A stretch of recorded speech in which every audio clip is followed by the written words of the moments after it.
First question paper case 1 case 2 सबको पता ही है, राइट? तो फर्स्ट क्वेश्चन पेपर 15 मार्क के लिए क्वेश्चन पूछा है, a pentagonal pyramid. First question paper question number 4, paper 1।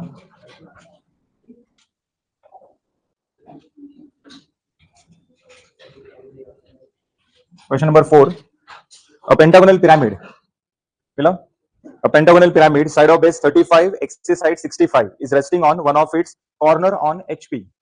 तो आपको सबसे पहले ये आइडेंटिफाई करना है कि केस 1 फॉलो करना है या केस 2 फॉलो करना है। केस 1 फॉलो करना है, resting on one of its corner on HP बोला है, करेक्ट है। सो स्टार्ट करना है मुझे बिलो एक्स वाला लाइन टॉप व्यू से, बिलो एक्स वाला लाइन पेंटागन ड्रॉ करना है जिसमें राइट साइड क्या आएगा, कॉर्नर आएगा या साइड, कॉर्नर आएगा, resting on one of its corner बोला। चलो एटलीस्ट स्टेज 1 तो सब लोग इमेजिन कर सकते हैं ना, करो फिर स्टार्ट। स्टेज 1 ड्रॉ कर सकते हो, स्टेज 1 को 3 मार्क है, स्टेज 2 को 5 मार्क है एंड थर्ड स्टेज को 7 मार्क है। देखो डायरेक्ट थर्ड स्टेज के बारे में डिस्कस करने की कोई जरूरत नहीं है, एक एक स्टेज पहले कंप्लीट करते जाओ। स्टेज 1 में आपको स्टार्ट करना है बिलो एक्स वाला line, resting one of its corner बोला है ऑन एचपी।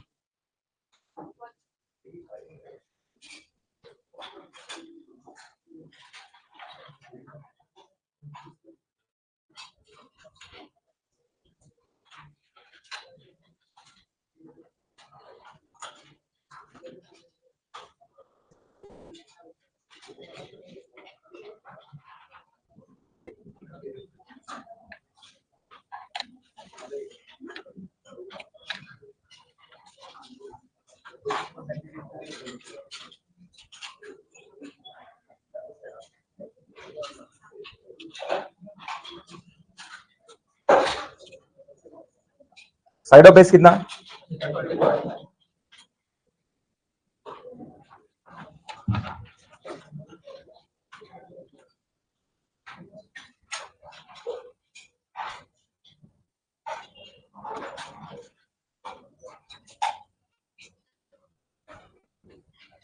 पेंटागन के लिए एंगल 72 डिग्री लेना है।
चलो तो पेंटागन कंप्लीट हो गया। पेंटागन का सेंटर कैसे मिलेगा सबको पता है, करेक्ट? यस। पहले बताओ centre to corner line draw करना है या नहीं करना है? करना पड़ेगा, क्यों? क्योंकि ये क्वेश्चन पिरामिड का है। प्रिज्म का अगर क्वेश्चन है तो उसमें centre to corner line draw नहीं करना है।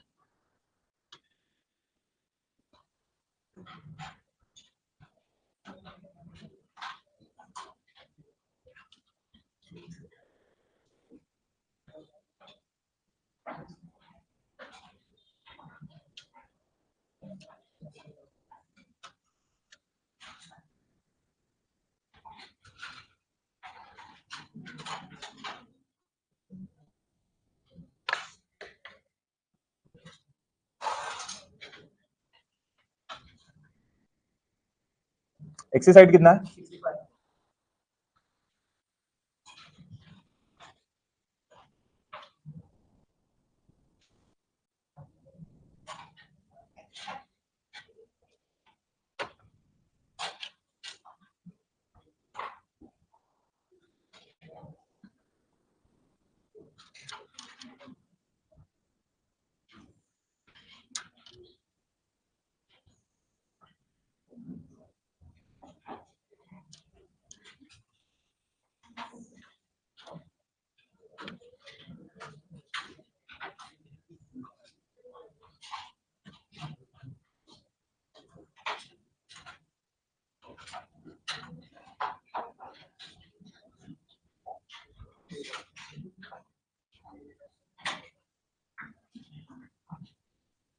मुझे बताओ इसमें P dash to O dash centre line draw करना या नहीं करना है? अब कैसे डिसाइड करेंगे कि कब सेंटर लाइन ड्रॉ करेंगे और कब कंटिन्यूअस लाइन ड्रॉ करेंगे? P डैश अगर अकेला है, P डैश के साथ और कोई पॉइंट ओवरलैप नहीं हो रहा है तो वहां पर सिर्फ सेंटर लाइन बनेगा। P डैश के साथ अगर और कोई पॉइंट ओवरलैप होता है यहाँ पर तो उस टाइम वहां पर कंटिन्यूअस लाइन बनेगा। याद रखना पड़ेगा ये सब।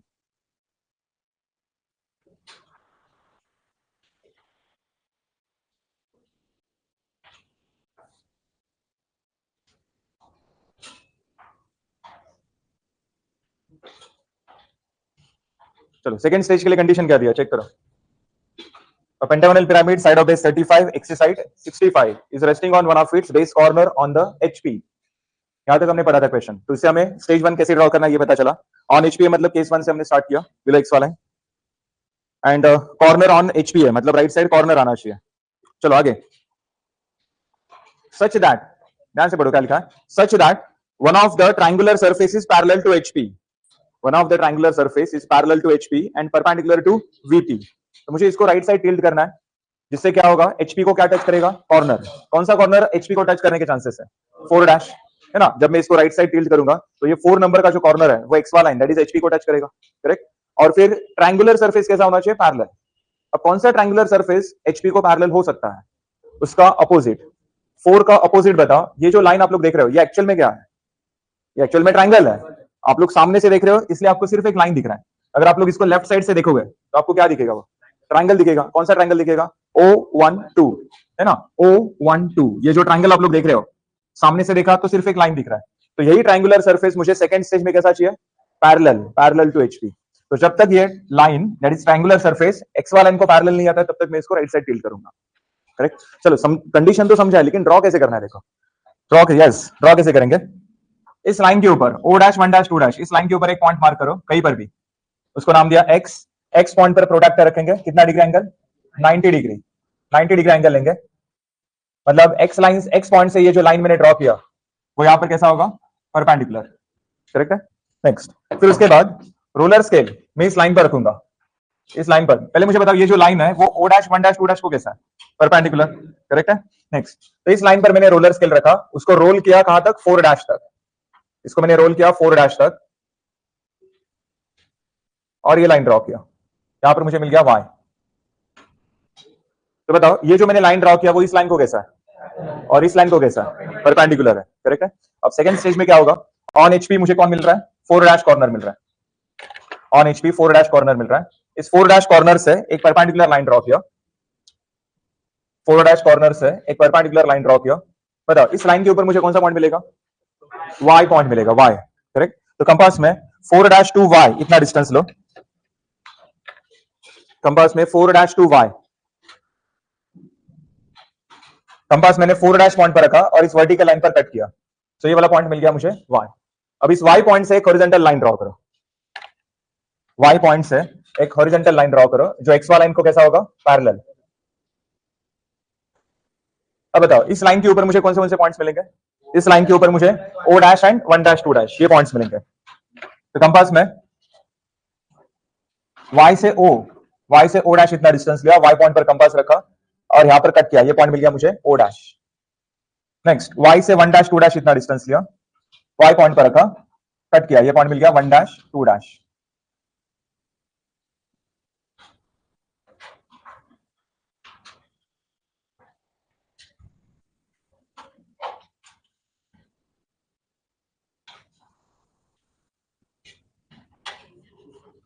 ओके,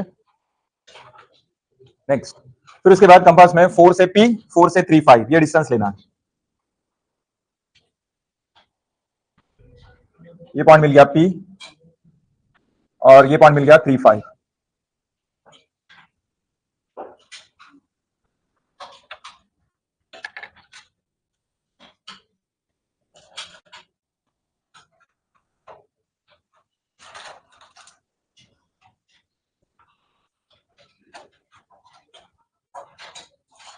ओके, बोलना कैसे ड्रॉ किया, कंडीशन क्या दिया, resting on one of its corner on the HP. Right side tilt करने के बाद कौन सा कॉर्नर एचपी को टच होने के चांसेस है, 4, करेक्ट। चलो कॉर्नर तो एचपी को टच कर लोगे, लेकिन और कंडीशन क्या दिया, triangular surface is parallel to HP.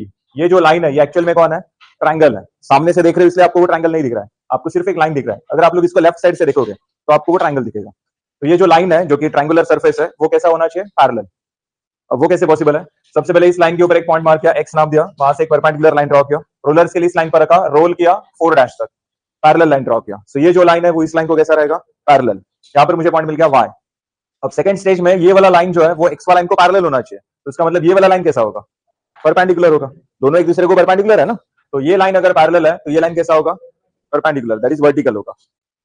चलो नेक्स्ट, तो सबसे पहले क्या करेंगे, एक्स वाला लाइन को एक परपेंडिकुलर लाइन ड्रॉ किया, उसके ऊपर पॉइंट लिया 4 डैश, 4 डैश से वाई इतना डिस्टेंस लिया, वाई पॉइंट मार्क किया, वाई से एक हॉरिजॉन्टल लाइन ड्रॉ किया एक्स वाला लाइन को पैरेलल, फिर वाई से ओ डैश इतना डिस्टेंस लिया, वाई पॉइंट पर रखा, कट किया ओ डैश, वाई से 1 डैश 2 डैश इतना डिस्टेंस लेके पॉइंट मार्क किया 1 डैश 2 डैश, फिर 1 डैश 2 डैश 4 को कनेक्ट किया, ओ डैश 4 को कनेक्ट किया, फिर 4 से पी, 4 से 3 5, ये पॉइंट्स मार्क किए। सेम एग्जांपल अपना हुआ है, रेगुलर में हुआ ये सब एग्जांपल्स। फिर उसके बाद वर्टिकल प्रोजेक्शंस, हॉरिजॉन्टल प्रोजेक्शंस।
इसमें टोटल 10 लाइंस बनने चाहिए। सो 10 लाइंस अपने कंप्लीट हुआ है, 1 2 3 4 5 6 7 8 9 एंड 10।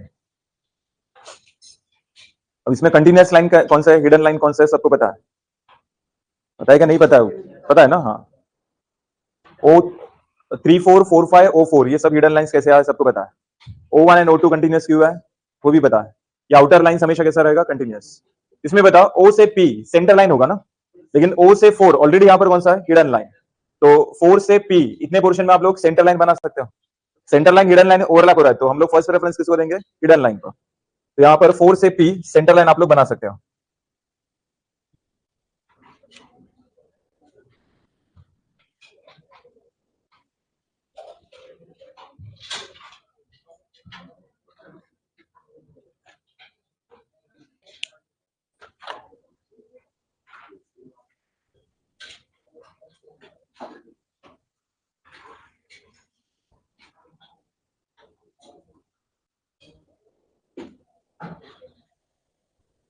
हो गया, चलो नेक्स्ट। अब थर्ड स्टेज के लिए कंडीशन देखो क्या दिया। पहले मुझे बताओ, जब आप लोग इसको राइट साइड टिल्ट करोगे, जैसे कि इमेजिन करो जब आप लोग इसको सामने से देखोगे तो सिर्फ एक लाइन दिखेगा ना, करेक्ट।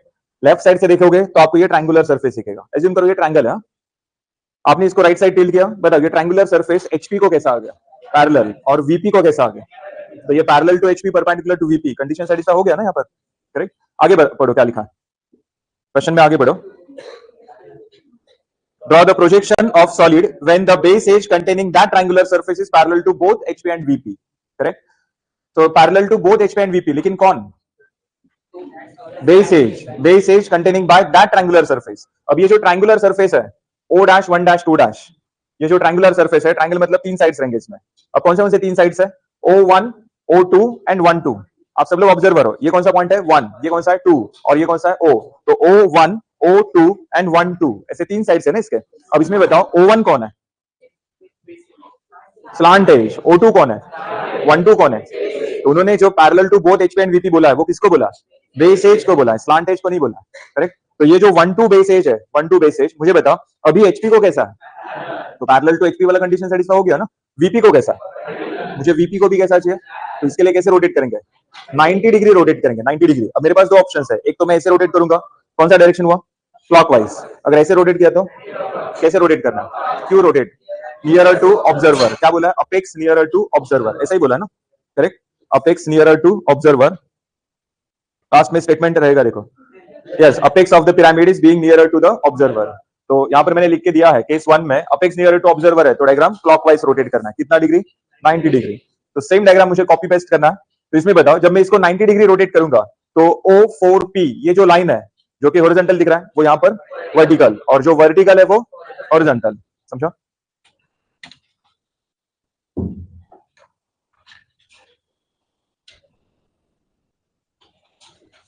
तो सबसे पहले एक्स वाला लाइन को एक परपेंडिकुलर लाइन ड्रॉ किया.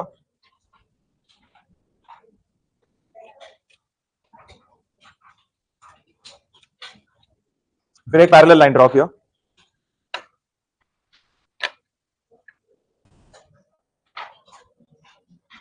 अब ये दोनों लाइन का जो पॉइंट ऑफ इंटरसेक्शन है ये मिल गया मुझे मिड पॉइंट. इसका 1 2 का. तो मिड पॉइंट से O इतना डिस्टेंस लिया, मिड पॉइंट पर रखा और इस वर्टिकल लाइन पर कट किया.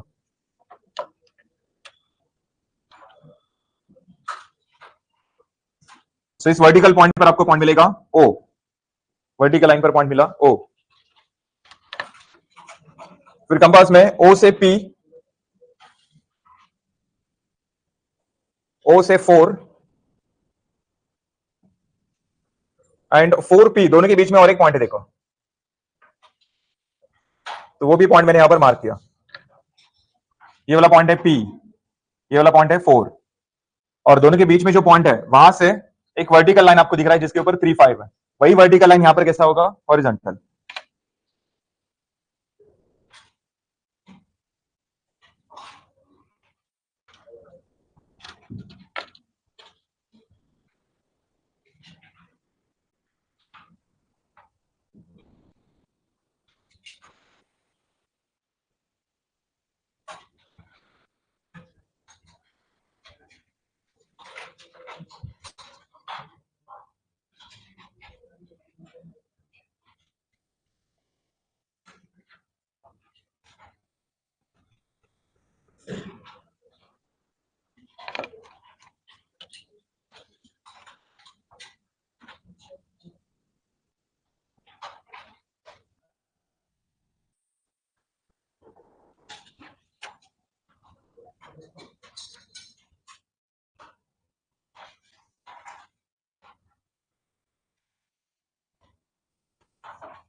इसमें बताओ टोटल 10 लाइंस दिखना चाहिए, लेकिन अभी 80 लाइंस दिख रहे हैं यहाँ पर।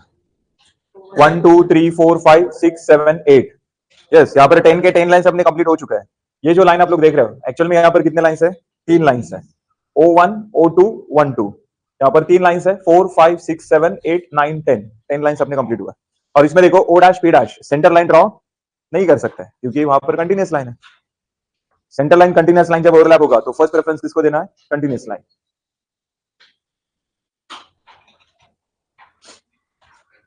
हमने सेम एग्जांपल रेगुलर में किया था, बस क्वेश्चन में वर्ड्स थोड़े डिफरेंट है और डायमेंशंस डिफरेंट है।